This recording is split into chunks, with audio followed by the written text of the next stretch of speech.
আসসালামু আলাইকুম ওরহমতুল্লাহি ওবরাকাতুহু। ফাইন্যান্সিয়াল রিকোয়ারমেন্ট নিয়ে কথা বলছি, বিশেষ করে স্পাউস ভিসার ক্ষেত্রে কয়েকটা ভিডিওতে বিভিন্ন বিষয়ে কথা বলছি। এখন বলবো পেনশনের টাকা দিয়ে কিভাবে পেনশনের ইনকাম দিয়ে ফাইন্যান্সিয়াল রিকোয়ারমেন্ট ফুলফিল হয় কি না। ইয়েস, পেনশনের টাকা দিয়েও ফাইন্যান্সিয়াল রিকোয়ারমেন্ট ফুলফিল করতে হয়। সেই ক্ষেত্রে কিন্তু ছাড় নাই, কিন্তু 29,000 পাউন্ড বার্ষিক ইনকাম দেখাতেই হবে।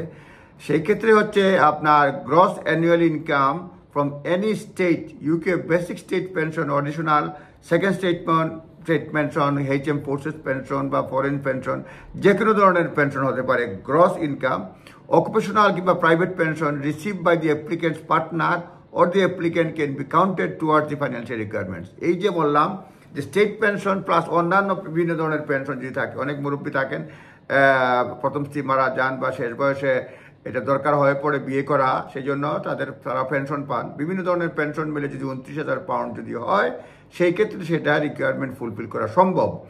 Two relied category, this category satisfies financial requirement, you will need official document from DWP তে অফিসিয়াল ডকুমেন্টস লাগবে, other government department and agency and overseas pension authority or pension company confirming the pension entitlement and amount. সুতরাং ডিডাব্লিউপিতে কাগজ লাগবে, অন্যান্য বিভিন্ন pension department মানে department, অর্থাৎ যেসব পেনশন ডিপার্টমেন্ট থেকে আপনি রিলাই করবেন সেখান থেকে আপনার কাগজ জমা দিতে হবে।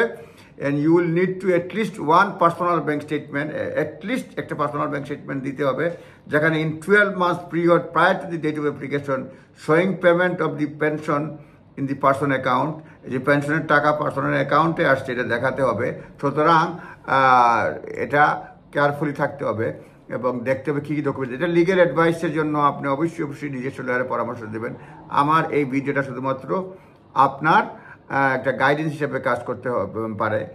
If the applicant or applicant partner receive any state occupation or private pension or the gross annual income from the pension can be counted towards financial requirement. A state pension includes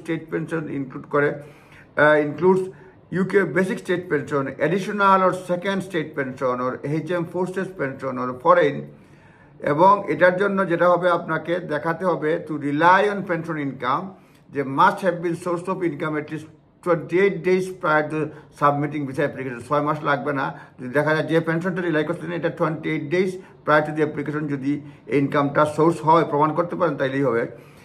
এখন বলছে following evidence of pension income must be provided, official documentation from DWP, other government, যেটা আগেও বলছি, আদার government departments, agencies and overseas pension authority or pension company.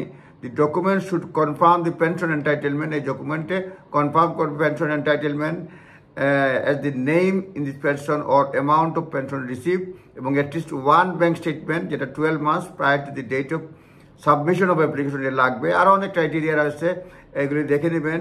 Paragraph 21 of appendix FMSC, এবং বলছে যেটা exclude করে 13 types of pension scheme which do not qualify include war disablement pension, war widower pension and any other pension or equivalent payment pension for life made under war pension scheme.